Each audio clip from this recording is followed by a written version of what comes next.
Welcome to Inspire. My name is Rich DuBose. I'm Director of Creative Ministries for the Pacific Union Conference. And we're here once again to celebrate creativity. You know, God is the author of all creation, and He's given to each one of us the ability to create. Some more so than others. But I think everybody has a little bit of that gift. I think so. And I'm delighted again to have Greg Evans here with us. He's my co-host. Hi, Rich. Hi. We have two more guests this evening. We do. We have Cecia Garcia Lopez, who is a music therapist, and I'm really anxious to talk to her about that, and can't wait. But what we'll do is also introduce Jesus Noland, and we had Jesus's wife on the show on a previous episode, and she is a filmmaker. Jesus is involved with games and apps and uses very creative tools to do all that. We're going to start with you. And just tell us about what it is that you do, some of the products you've created, and what you're working on, and how you use that. Hey, well, thank you for having me on the show. Glad you're here. Yeah, so I'm a software developer by trade, and it's been my career for a little over 7 years. And funny fact, I was a nursing major at La Sierra, actually years ago. Then I switched to computer science and found my way, found a purpose and a calling. Yeah. And so when it comes to games and apps, I'm still actually kind of new, but I've been doing web development, web application development for over 7 years. And so that's been a real blessing, and it's also been a lot of fun. Actually, there's a lot of creativity in computer programming. I don't think a lot of people know that, but I find that I can be an artist, even with code. Please elaborate on that, because how is, writing code, you would think that you're pretty much constricted by, some formula or whatever. How is it creative? Yeah, so with code, there are a lot of rules. But it's just like a game or like life. Like there's rules in which you should play within life, but it can be a lot of fun. And so the same thing with computer programming. So there are a lot of rules, but you can actually have a lot of fun because each problem that you come across can be solved in your unique way. There's 100 ways to solve, how to get a login working, or 100 ways to stream data from a database. So that's where the creativity can actually come into play. Okay. Very impressive. Yeah, it's a lot of fun. What kind of games and apps have you created? What are they being? What would be their purpose and their use? Yeah. So for my first couple games, I started off using an engine called Unity 3D, and so it's actually a free engine. Anyone can use it in the world. And so I've been starting with that engine, making like small games that I've been putting online for people to play and try out. Nothing big, but they've been more like platformer games. So if you think of games like Mario 64 for the Nintendo 64 system, or like Mario Sunshine, or maybe Sonic, games with a 3D element, but you platform, you jump to different levels, and you avoid enemies. Kind of like very friendly, kid-friendly games. Right. Yeah, and so I'm working on a latest game that's kind of in the same vein of that, but taking a different aspect with the story. Okay. And when you say kid-friendly, what obviously, there's a lot of games out there that we would say probably are not kid-friendly. Yeah, there's a lot the goal is to, create violence or, all these things that we hear about in our society. How are yours, what differentiates those types from what you're doing specifically? How are they kid-friendly, in other words? Oh, definitely. I mean, it starts with the art style, I would say, and also the gameplay mechanics. Right. So a lot of the games you hear about in the news, like Call of Duty is always in the news, or maybe Fortnite, Apex Legends is one of the new games, or League of Legends. The gameplay tactics are about competition and mainly about destroying the other opponent. Usually the games I like to make are puzzle-based, or they solve something in an interesting way, or they're maybe about resource management or different other mechanics. And so you start with the mechanics there from a game design perspective, and then you go to the art aesthetic. are your games colorful and are they vibrant, or are they dull and gray like a military game, or right. dark, Right, like that. right. So I think that's where it starts. And games can be used in a number of ways to help people in positive ways. But obviously there are the negative aspects of it as well too. Well, any art can be used to glorify God or to go the opposite way. Oh yes. And it's wonderful that you're doing it, to glorify God and to in a healthy way stimulate kids, their imaginations, their learning, Exactly. all of that. Yeah, Exactly. that's I have a fantastic. question. Do you work for a company or do you work for yourself? I work for a company. I've been working, for over 7 years. So I've had a number of companies. I'm actually working for a company called Veris in Santa Ana, and I do back-end web application development for them. Because it's a very competitive thing, I would think. Oh yes. The world of gaming or creating apps, there's a lot of people out there doing that. Yeah. Yeah. Cool. What kind of apps? So I said like web applications. So the difference between let's say a WordPress blog and Facebook, one you would call a site, a website, and one you would call a web app. And usually that means that the web application is providing a service, Right. versus a website is just giving you information. Okay. Yeah, and so I help make web applications. Okay. So things you would log into and maybe store data and maybe share it with somebody on the other side of the world. And what's actually fun about that is you can integrate that with games because, as you know now, everyone wants to have your login. Everyone wants your email. So every time you log into a game, that's actually using a web application service of some kind Right. to log you in and keep track of your game status and things like that. So it actually helps with the game aspect as well too. It's very complex for an untrained person Yeah. such as me. For you, obviously less so. But Yeah. So someone from the church may, coming from a spiritual angle, may look at what you're sharing here and say, well, what can I do with that, to bring good to life or to make the world a better place? Oh yeah. Any examples of how, this technology can be used? Oh, okay. Well, when it comes to games, there are a number of examples that are starting to come to fruition. There is a game about a family going through cancer and actually finding peace through that came out a couple years ago. There are Christian game developers meeting. There's something called the Christian Game Developers Conference that happens once a year, so the CGDC. And those are a number of hobbyists and professionals are coming together to explore game development in that way. Right. And so for what I'm working on, like I said before, the mechanics can become competitive, but they can also be cooperative. And I also believe that game development, game play, is a wonderful medium for storytelling. Right, as we know in the Bible, Jesus Christ was all about telling stories. He told a number of parables, and so with games, they actually have some of the most powerful stories that young people are playing today. And so, if you can find a way to not really kind of push, a belief system on them, but if you on your players, but if you can find a way to, as they play the game, for them to find out a wonderful story that leads them, to God's love. I think that's a great avenue for that to be possible.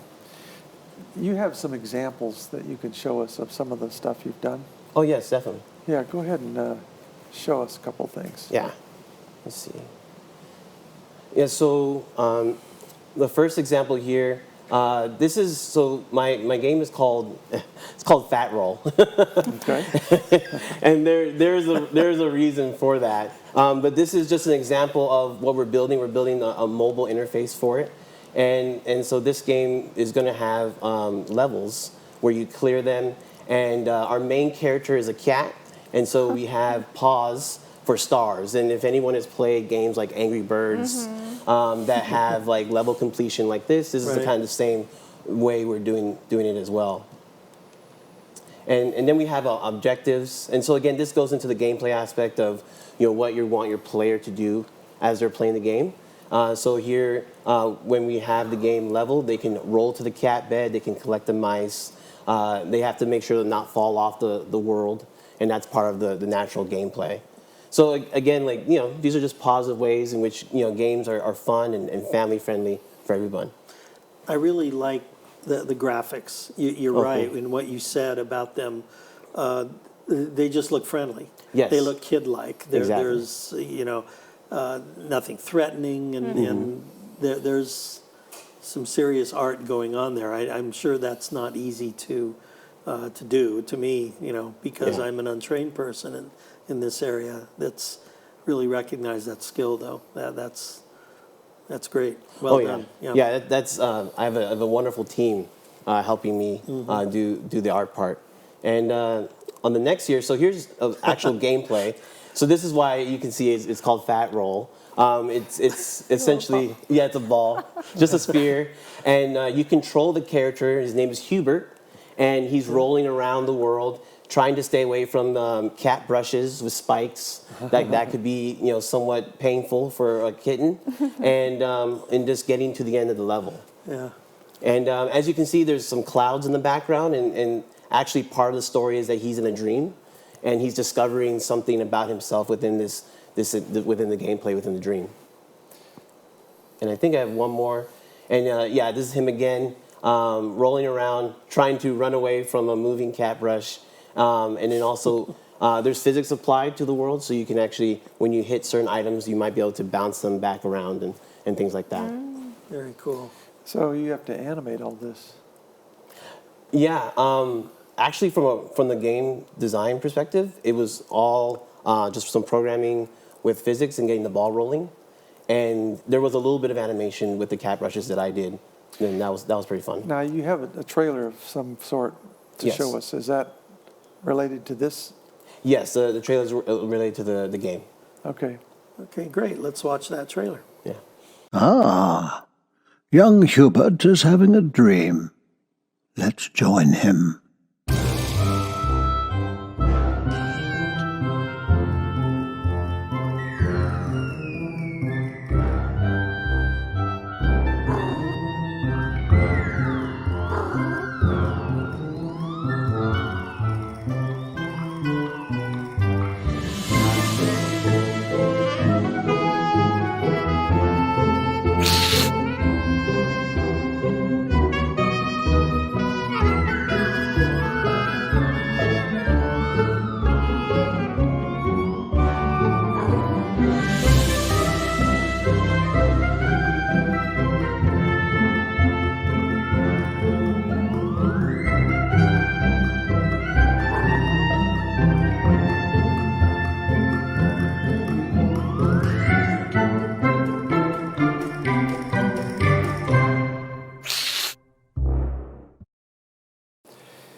So that's interesting.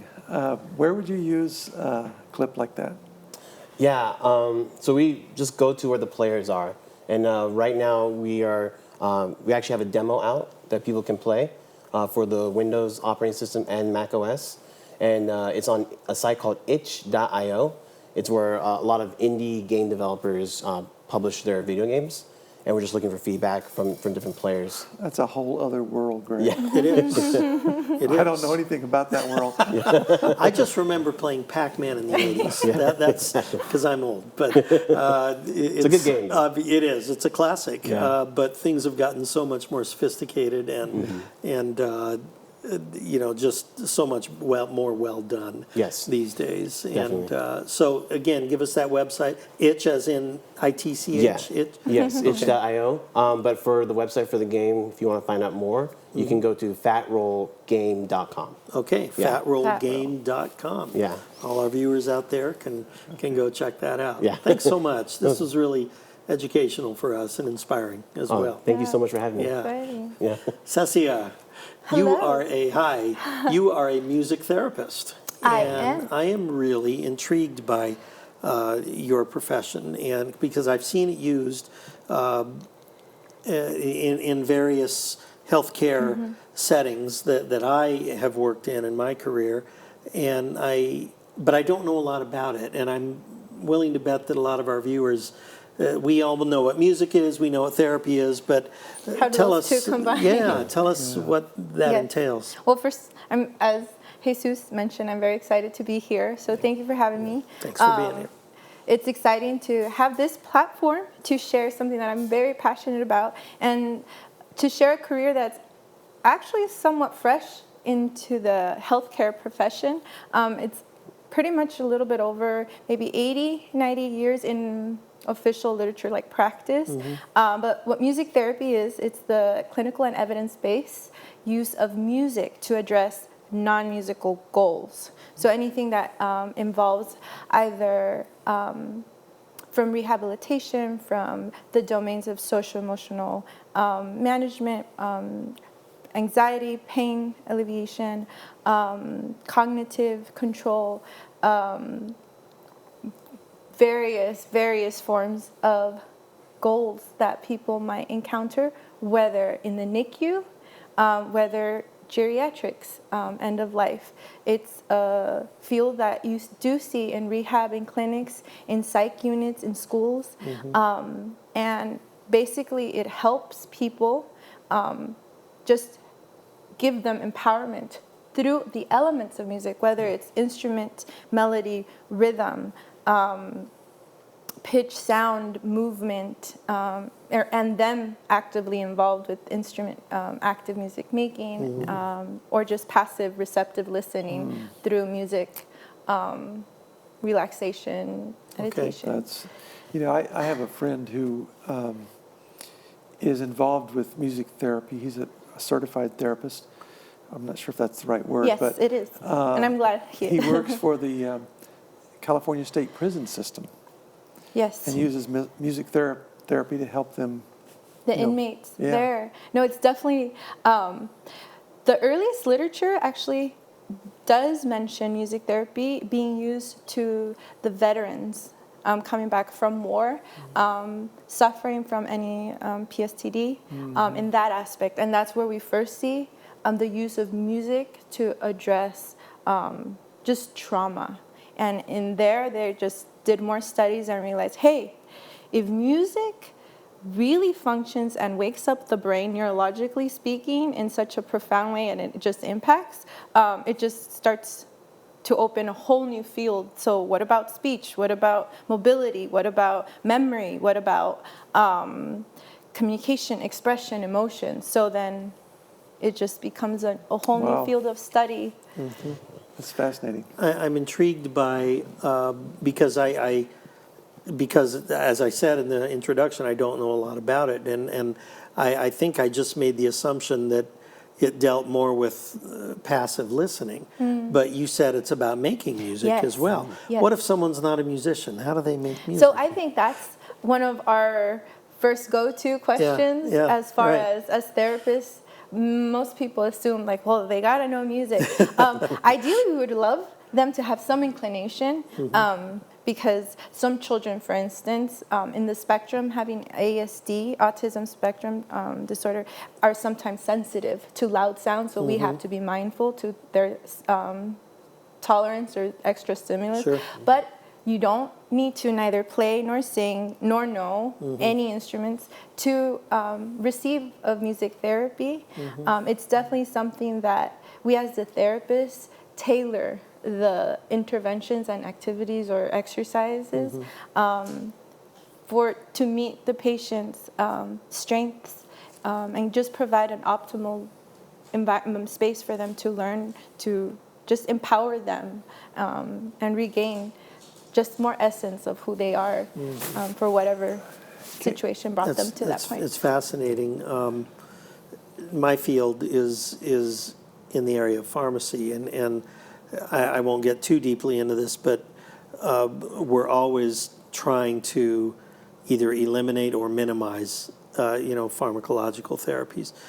Certainly, there are times they're necessary, but I'm so intrigued by, man, could we just use what you're doing, which is going to be safer, maybe as effective, and that is something that I'm really inspired by. Yeah, I know one thing is that it does take time. Unfortunately, we don't see the immediate results that we would love to see with with what we see sometimes with direct medication, because this is a non-pharmacological and non-invasive, non-threatening situation, it does provide the patient or the client to explore their own strength, where they're at, and then build. We do see long effects as well as sometimes, unfortunately, short effects. But nonetheless, it's definitely an area that is being more and more combined and used with other healthcare practices and therapies. We collaborate with physical therapy, with occupational therapy, with speech therapy. And it's just an inspiration for me to be part of this new coming movement of awakening, to see that music is not just as a recreation or to be used as entertainment, as I first, as a profession. I'm an opera singer, as through my undergrad, but then realized, hey, there's more to music. Right. And in 1 Samuel 16, verse 23, I believe, when David used the lyre to bring healing, emotional and mental stability to King Saul, I mean, we just have it as an old age example of just the power of music. Can you think of an example of one of your patients that just was affected by, your therapy in an outstanding way? Yes. Okay. There's so many, and I know because of time, I did go through a few, but I think one of the most impactful ones for me personally was a patient I worked with at Children's Hospital in Los Angeles during my internship. And based on the referral came in, doctors, nurses requested music therapy to be provided. Nurse, after interviewing the nurse, she's like, nothing will calm his agitation, his pain, his depression. He's just isolated, and it was almost end of life for him. So he was going through a very, very difficult time. So they told me anything. So right put now, a lot of pressure on you. No pressure at all. I'm like, okay, so there I go in with my guitar and some instruments, and I'm there with him, his mom, and he can't speak. He's intubated, but I place a ocean drum on his bed, and the moment he just starts tilting it over to create ocean sounds, and you can tell his affect. Like, first he lights up when he realized, like, oh my gosh, I'm making something happen, when he's just usually in a vegetative state. And then after a while, just his affect change.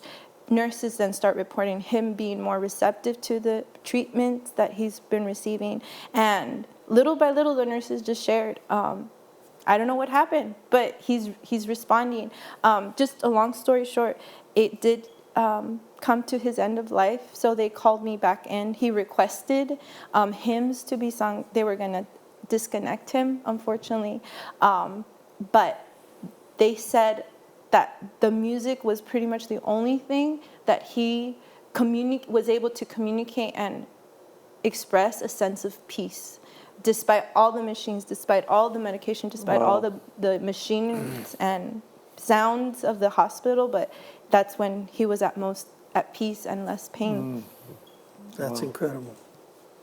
And then, not to cry for a full hour when they were disconnecting. I'm like, Lord, give me the voice to sing and provide support to the family through the end of life. So do you take your guitar around quite a bit? I do. Unfortunately, I can't travel with it a lot because if it's too hot in the car, I can't leave it. For sure. But we're guitarists. We understand that. Yes. Yeah, many a time I've taken it in very strange places just to keep it out of the car. Yeah. People go, "Are you going to play?" No. I just can't be in the car. Yeah, that's great. Any other examples of Definitely. So with the time we have left, I know something that I would love to share that inspired me to go into music therapy was the fact that my undergrad program was music / pre-med. So in my heart, I finished actually physician assistant. So I was going to go into the health field. I was going to be a PA. But job hiring to get those 2,000 hours was getting tough. So I started teaching music. And I was teaching it academically, and just long story short, I realized that some of the students that I was already having who had several disabilities were getting impact and helped so much academically speaking, learning the instrument for learning it. And I realized, hey, there is more to this. And then I researched how can I combine both health and music. And lo and behold, music therapy came about. I'm like, wait, there is a field. And then little by little, I went back to school to now finish a master's in music therapy. Is there much demand for that? It's not as much as I would hope for, but it is growing. I'm very excited to say that more and more centers are recognizing, because research is backing it up and because there is now evidence to indicate the impact and influence of music. And I think because of that, it helps open doors and now little by little create job opportunities for music therapists. It probably helps being in Southern California. Yes, yes. So it's definitely an area that I'm just thankful to God for giving me the job right now I have with Cortica, which provides therapy services to children with neurological disorders or any neurodevelopmental delays in that field. The primary area that you're working in is autism? Is that what the center. And pediatrics, children, ideally. 90% it is. We serve the ASD population. And then cerebral palsy, seizures, dyslexia, ADHD, anything usually on the neurologic disorders. That's a widely expanding field because the definition of the spectrum keeps getting wider and wider. And I think it's becoming more, people are getting more aware of just the rising need in this field. So thankfully, there are more services now that are accessible for families to help them with this situation. And there's such importance to these alternative therapies. Because they really, as you said, it's evidence-based. There is proof that they can be very effective. Definitely. And no side effects as well. It sounds like you get a lot of rewards from this. How does it feel if something doesn't work? What? I always blame myself. What did I do wrong? It's inevitable to blame the therapist. But it's an opportunity to learn and to know, hey, maybe for next time I can modify the treatment plan, reassess. It's an ongoing evaluation reassessment, but it's definitely one that I can't take to heart and just hope the best to just continue having faith in the practice, having faith in the career, and know, hey, as we know with other medicines, sometimes it didn't give you the result you wanted, but you did what you can, and just keep moving forward. Well, that's a great way to conclude our discussion, to always press on. And Thank you. To both of you, Jesus and Cecia, you were both very inspiring guests for us today. Really appreciate what you do, and it always just never ceases to amaze us, the diversity that God puts and implants into people with their talents to use for His service. Thank you for watching this episode. If you'd like to visit our website, visit inspire.org. We'll see you on the next show.